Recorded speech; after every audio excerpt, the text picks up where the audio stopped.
Hey, what's going on, guys? Today we're going to be looking at the spring issue of Plamo Hobby Magazine. As always, a huge thank you to Chris and George for putting this together and all the hard work that they do. If you guys haven't seen my previous videos on this series, this is the 4th issue out in this series. This is an all-English, American-based Plamo magazine that features gunpla and all sorts of other model kits in there. If you guys have not seen it, definitely check out some of the past issues. This issue looks awesome. Once again, I have a little feature in there as well. I'll show you guys when we're going through it. But as with past issues, they were kind enough to send me two, so I'm going to keep one for myself and give the other one away to one of you guys. So stay tuned towards the end of the video. I'll let you know how to enter to win this for free. Wherever you are in the world, I'll send it to you if you win, so just stay tuned for that. But let's go ahead and get into the spring 2026 issue Plamo Hobby Magazine. So let's get right into it. Here on the front, you got some beautifully painted kits here of the ARC 782, the Zaku and Char Zaku 2 there. Some really nice painting on those. This is the spring 2026 issue. On the back side here, there's an advertisement about the Plamo exhibition there that's going to be happening in Alabama on August 29th, 2026, and I will be there, so I'm really looking forward to attending. So on the front inside pages here, we've got some text about Yoshikazu Yasuhiko and his drawing style there, so we're gonna get a little bit of that. And I should tell you guys too, I'm not gonna go through every single bit of information on every single page of this for a number of reasons. Number one, I encourage you guys to pick up a copy for yourself, and number two, that would just make the video incredibly long. I would have to read everything like in real time, but obviously this is just to kind of give you guys an idea of what you can expect in the magazine, and I will read it more in detail later. And you guys should as well, because it's really important that we have something like this, you know, an English language magazine here that's a hobby magazine that's produced here in the US, and it's all like independent and all that. You guys should definitely support them. So looks like the modeler here for these is Vincent, based out of China. So you can see this, like some of his setup there. And so we're going to get some text. This is kind of like the main feature, obviously, with it being on the cover there.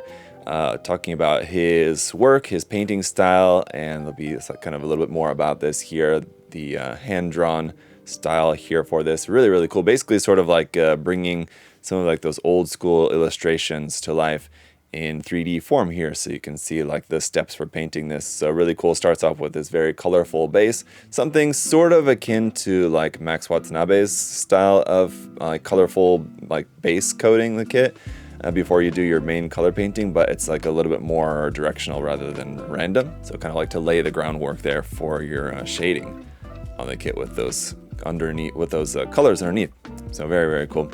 Here you can see then about the Zaku 2 and the painting for this. This one's kind of a bit more kind of very flowery pattern. It's a bit more kind of like the random nature of how Max Watanabe does his.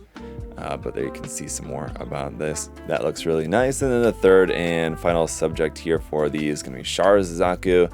And so here we got just a lot of really nice photos. So it's a really good mix. It's something that I talk about. It's been a little while since I've done any MOOC reviews, but if you guys have seen past MOOC reviews, then you know one thing that I like to see in MOOCs like this is a mix of a good amount of photos mixed with a good amount of text, because you know all photos is great, you can admire it, but the text is really good for like explaining more about it, because there's just obviously more information than what you can just glean from the photos alone. So a good amount balance between photos and text, but then also like to see a good amount of work in progress in there as well, because I do find those always very interesting as well, sort of like behind the scenes, how it's made and all that too. Like you can enjoy a film a lot, and then seeing how it's made just kind of adds kind of even more, I don't know, inspiration and interest to it. So yeah, it was good to see a little bit of work in progress there for those. So that was our cover story, and then here we've got a breakdown of some of the other contents here for this right there, kind of our index page. So let's go ahead and get into the rest of this here. We've got Goof the King, really cool custom build here of the Goof with some really interesting modifications on there, and then of course it has that cool like snake motif going on around on the armor there, painted on there. So that looks really cool. And again, I think this one also hand painted, and I would have to read the text, but it does also look like that, at least the snake part on there, I would guess. So that looks awesome.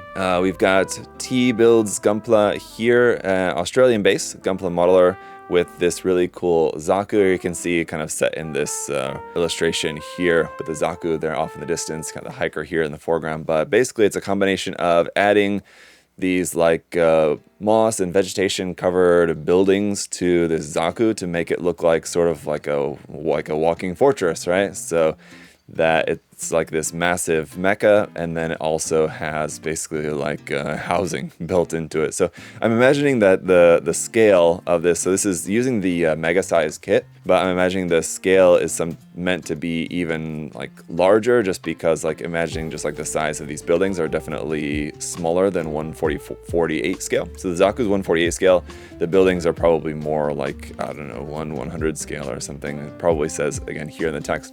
I would have to read it, but so basically in real life, this Zaku would be much larger than what typically a Zaku is. Typically a Zaku being around 18 meters tall. This one, just based on the size of the buildings, would be, I don't know, more like 30 meters tall or something like that.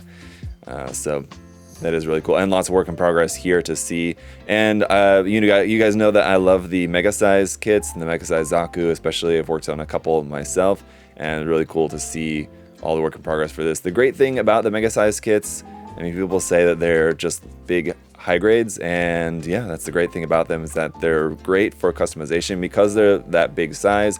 If you guys are not comfortable working with like, you know, tiny parts, sometimes that big size just makes it a little bit easier. Not that any of this is easy, obviously a lot of skill involved, but having a much larger canvas gives you a lot of room to run there. So all right, very cool. Okay, the Thunderbolt at guy has been in the Twitter news a little bit recently, if you guys have been on there. The creator of Thunderbolt was mad on Twitter that, or I guess just voicing his concern, that I guess a Chinese company is coming out with a 1/100 scale bootleg, basically knockoff model kit of his Thunderbolt at guy design. So anyway, just if you guys hadn't seen that, it was kind of funny. But this one here looks really cool. Who is the builder here for this one? The builder is Nadareshiki. There, a Japanese builder. I'm sure I've seen this one. Some of these I know I've seen on Twitter before, either Twitter or Instagram, whatever. And here's the color scheme selection. It's kind of cool. You can see some of the different equipment built for this. So this is going to be just all like customized based off of the 1/100 scale Akai master grade kit. And then obviously a lot of customization to make into the Thunderbolt version. So you can see some of the nice work in progress images there. And it does look really cool. I mean, it would be great if Bandai were to make an actual model kit of this, whether it be an HG or an MG. Obviously, we only have a couple of MGs out from the series in general so far. You can see in this kind of cool scene there with the kids kind of running along what would be like a pier or something. It looks like it's just coming out of the water or something, which I wonder how that was photographed or how that was created. If the water effect is just added later or something, because obviously with all these other different photos, he didn't like build this into a diorama with the water effects being part of the diorama permanently.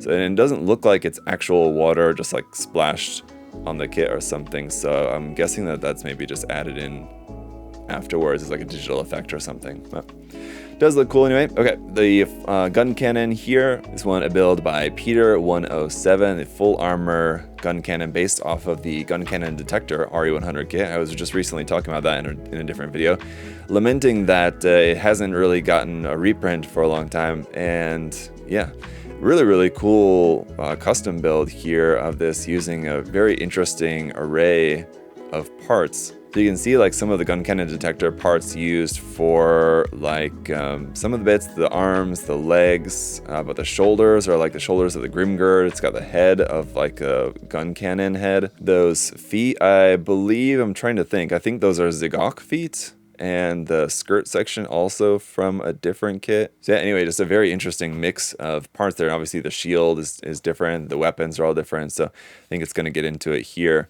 in some of the work in progress. Yeah, so you can see there's a nice mix of some work in progress images here showing about different modifications, which kits were used. You can see a little bit here. So that one is really cool. I do like that. And I don't think I've seen this before, so I'll have to make sure to go on Twitter. So all of the builders' Twitter handles or X handles are listed in here, assuming that they all have them. I'm just gonna guess that they all are on X, because it looks like, well, either X or Instagram it says here. So where it shows the builder info, it does also list their social media handle, if they have one. I'm assuming most of them do. So anyway, obviously the Nightingale here, and this is the 1/100 scale Nightingale, so the big boy is one modeled by Riki Hu here. Really nice, like a candy metallic paint job on that. Looks really cool.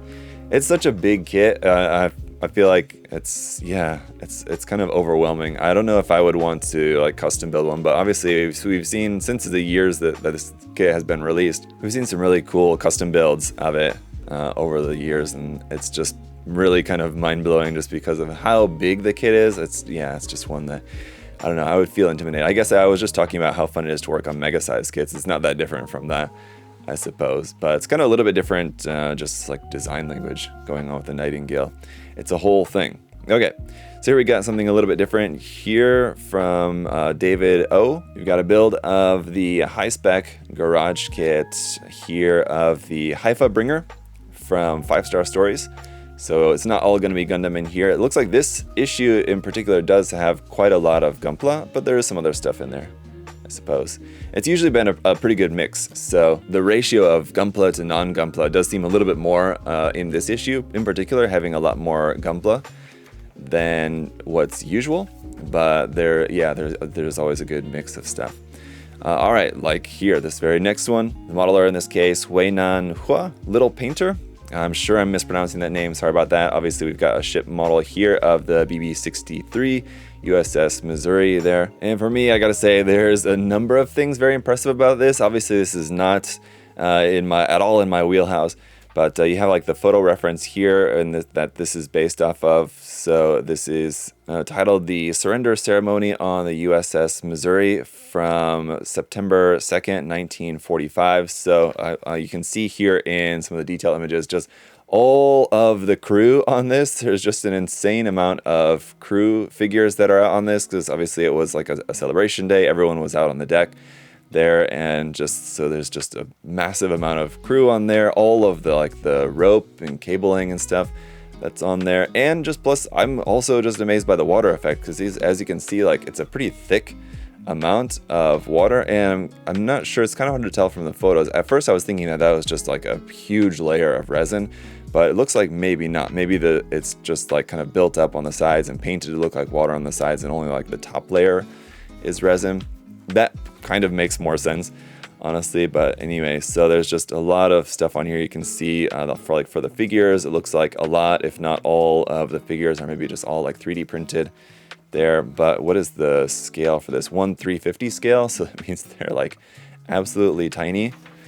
But that is really, really impressive. And it looks like maybe it talks a little bit more about the water. There's obviously, again, there's more text. I'll have to go in and read it, but that is pretty impressive. Like, very impressive, I should say. Gundam minifigure selection here. The builder is Tsuyoshi Suwashiro. And this looks like the kit is, let's see. At first I was thinking that this was the Gundam Artifact mini kit figure, but this is actually just a different candy toy series here, the Gundam mini figure selection. So basically just like a little mini figure, and there you can kind of see a comparison of an unpainted and this custom painted one there.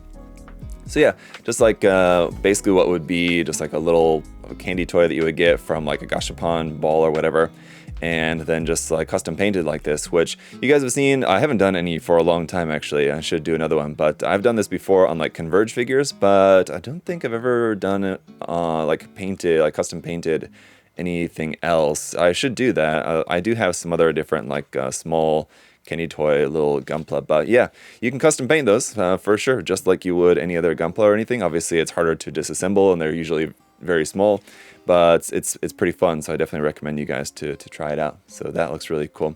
Just a nice little 2-page spread there for that. The next page here, we're on to this Happy Valentine's Day build. So you got the finished photos, some work in progress photos, and then a QR code where you can go and begin your figure painting journey. Yeah, something that I've definitely wanted to get into for a long time and just haven't had the time, but and it's definitely something that I would love to get more into. Something that I was able to there recently at MomoCon, was able to hang out with some of the Wonderfest folks there in particular. I got to talk a lot with the Plum Workshop, who, if you guys are at all into this kind of stuff, you guys probably know Plum Workshop for her garage kit work, and she's a really great resource, so it was really great to talk to her. So all right, what is my dream here on these black pages? This is going to be about the GBWC. There, the GBWC finals in Tokyo. So here you can see on the next page, there's some more of that. So kind of a story here about from the Gundam base Tokyo there, and it's going to be from our champion for the GBWC 13th from the United States here.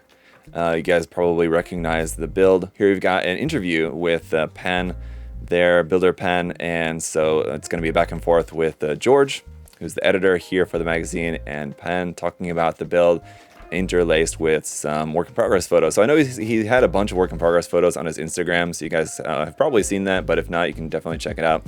So they're going to be in here a little bit, mostly just kind of the interview here with a few photos in between. Like you got a nice big finished photo here of that.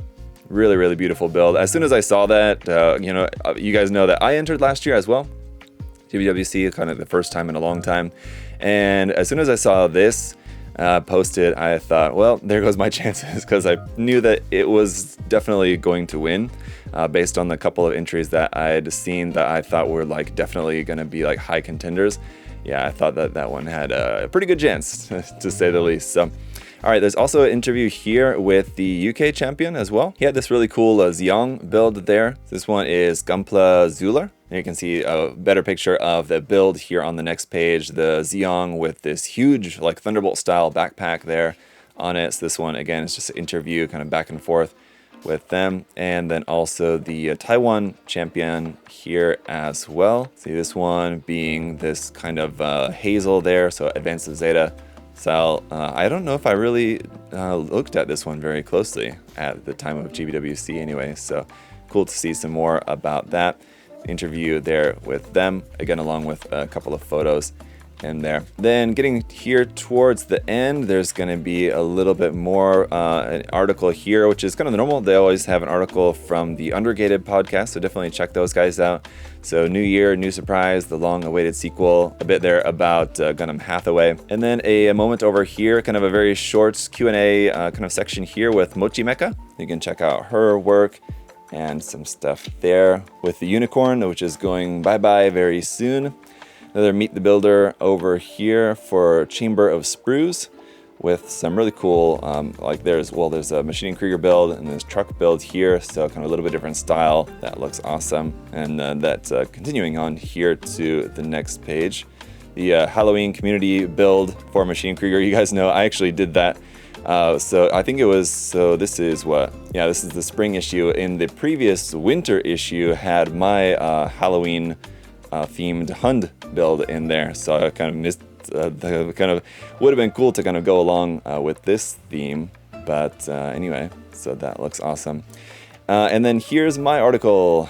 So about no bad kits, about the Banshee. Basically, if you guys saw my video on the HG Banshee talking about how much I love the kit and why I feel like it's not right to say that there's any bad kits and all that. Yeah, if you saw the video, basically this is just the article version of that video. I kind of wrote the script for the video and the article kind of like at the same time. Just a little bit about that with that Banshee build. So yeah, talking about like the paints that I used, and there's a few photos there of that. So it was a fun build. I enjoyed that. I enjoyed that video. I know the video got a little bit of a mixed response, mostly positive, but there was some interesting thoughts that people had about the video, thinking that I was like going on the attack, but obviously it was not. Anyway, so all right, the 54th Tamiya figure conversion. These are contest award winning works announced there from Tamiya. That's pretty cool. Kind of cool to have that included in there as well. And also an advertisement here about some upcoming mecha related anime releases that are on the way. So that's kind of cool to have that in here as well. Well, I guess these are two new anime movies, I think, actually, the Pat Labor Easy Y and then the new Votom's thing. These two are games, I believe it looks like here, Dark Machine and Expelled from Paradise. Although, I don't know, I could be wrong, but it looks like look like some cool stuff there. Okay, last couple pages, just gonna have a few more advertisements in here. Not a lot. That's the other great thing about this, is that there's not like just a ton of advertisements in here. There's a little bit here at the very end, like at the very start and the very end, you might see a bit, but for the most part, there's not really much. So a little bit here at the very end, just kind of note from the editor there. A couple more advertisements on the last couple pages here. And I think that is gonna be about it. our credits here, disclaimer, and again, some of the past issues, this one being the 4th. I think that the magazine so far is incredible. They're just doing a fantastic job on this. George putting this together, I know he's like working super hard on this. I'm really glad for it. So yeah, definitely you guys, I know I said I wasn't gonna go through everything. I kind of went through most everything on there. And now you're probably wondering, okay, I want to enter to win one. And so I'm gonna tell you, here's how to enter to win. I actually don't have an idea, so I'm having to think of something on the spot. Let's see. How about this? In order to enter to win, you guys let me know in the comment section down below, what is your favorite gunpla to customize? Or if you haven't customized one yet or haven't gotten into customization yet, what is a gunpla that you would like to customize? So either a kit that you already have worked on or that you like to work on repeatedly. Like for example, you know, some people build the same kit, you know, many times, making different custom versions of it. But let me know in the comment section a gunpla that you have enjoyed customizing or would like to customize, and later on I'll randomly pick a random comment and I will send you my extra copy here. So again, thank you to George and Chris for all of their hard work on this, for sending me a couple of copies. I'm sorry I'm getting to this issue late. The summer issue is in the works, and I highly recommend you guys to pre-order that if you can. Definitely check it out. Definitely check out some of the past issues if you haven't. And of course, if you guys are looking for more gunpla paint, tools, and supplies, you know, you can find all that stuff here at USA Gundam Store. The link will be down in the video description as always. But anyway, guys, thanks so much for checking out the video. Hope that you enjoyed it. I'll see you in the next one. Bye-bye.